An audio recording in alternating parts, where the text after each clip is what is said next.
Donald Trump may have backed down from his unhinged threat that Iran's whole civilization would die tonight as of now.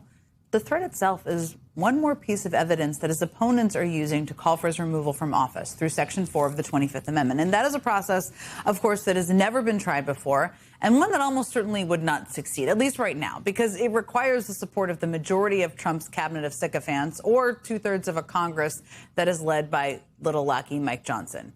And yet, despite that, the calls to invoke the 25th Amendment are still growing. Already dozens of elected Democrats in Congress have called for Trump to be removed through this process. Democratic Governor J.B. Pritzker did too. And just today, former House Speaker Nancy Pelosi joined the growing chorus. But now even some right-wing voices are joining the call for Trump to be removed through the 25th Amendment, like far-right conspiracy theorist Alex Jones, and maybe more notably by former Trump ally and former MAGA Congresswoman Marjorie Taylor Greene. So, yeah, I guess you could say J.B. Pritzker, Alex Jones, Marjorie Taylor Greene, Nancy Pelosi, they'll agree on something, which is the president being unfit to serve.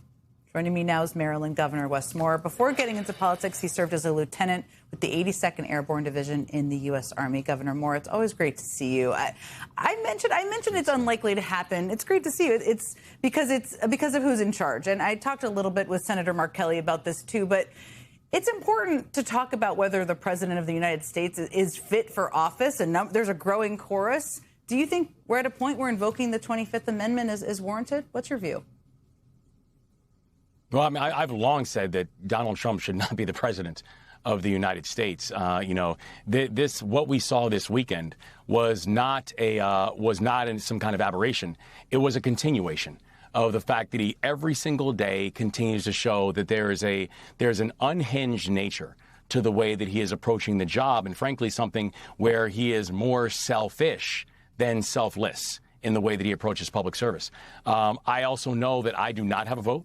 I know that I am not holding my breath to think that the Republicans are going to have the courage to be able to do that. And so I'm going to focus on the things that I have to focus on as the governor of Maryland.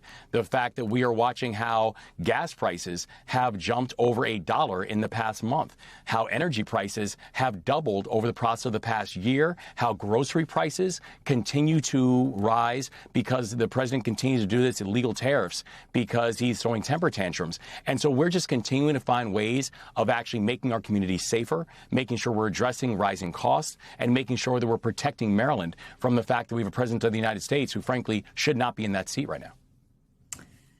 I mentioned this. You're a veteran who served in the 82nd Airborne. We've talked about your service before. Thousands of soldiers from your old unit have been deployed to the Middle East amid this war and are now awaiting possible orders. Obviously, they're watching and seeing what the president is posting. I'm sure they're hoping for an end to this war as well. But those soldiers have a commander-in-chief who you say shouldn't be in office. I think others have said that, too. I wonder what your advice would be to current members of the 82nd Airborne about what this president might still ask them to do. Well, I think we have a president who is we have soldiers who are waiting for orders, but are still waiting for clarity of mission. Right? They're waiting for the commander-in-chief to tell them what to do, but they've yet to hear the commander-in-chief to tell them why they are doing it. And that is the problem that we have. We have the world's greatest military. We have a military that can accomplish anything at a moment's notice. No one is denying the power, the strength, or the definitive success ratio of the United States military.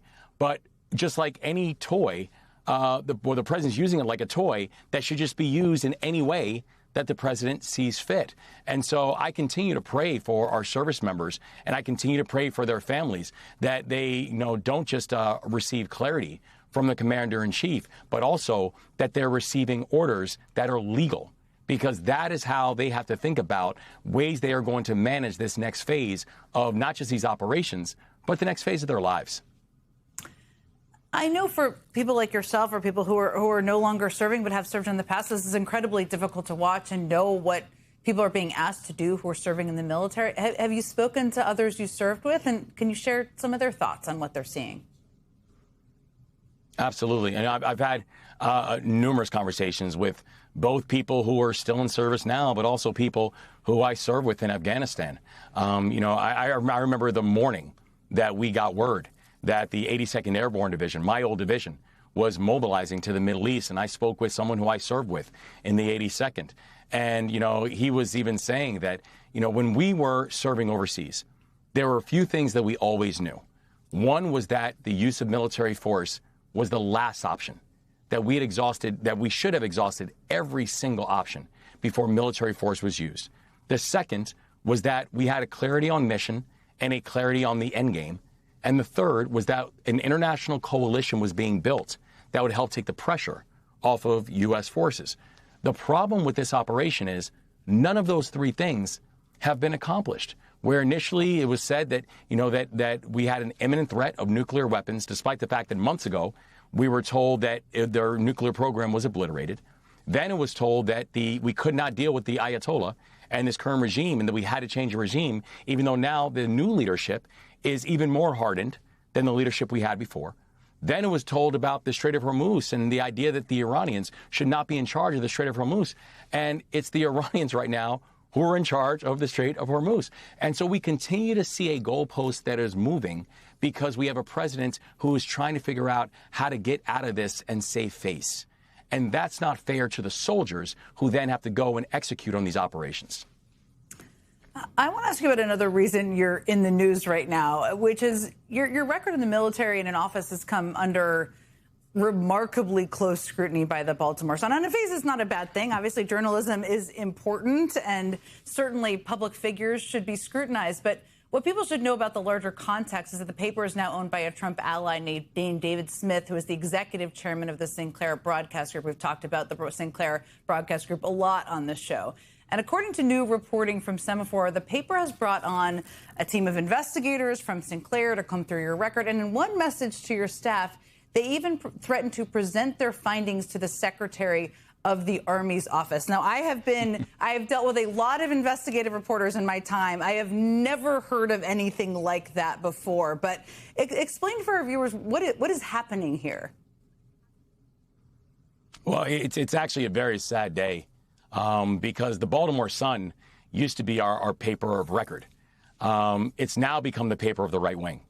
And I think we've seen how the readership has continued to decline. But it's happened because you've had a MAGA billionaire who is now currying favor for the president of the United States and utilizing what used to be a prize paper for our region and now turning it into something that is not much more than right-wing dribble. I'm deeply proud of my military service.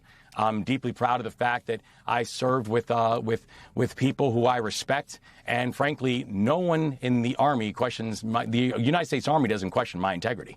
The soldiers I serve with don't question my integrity.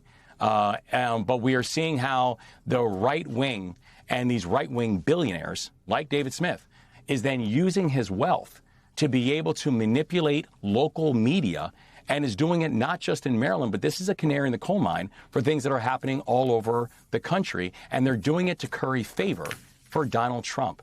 And so it's unfortunate that this is where local news for the Baltimore Sun and for the Sinclair properties have happened. But I do think it's an important warning shot for the rest of the country as well. Governor Wes Moore, thank you as always for joining me. I really appreciate it.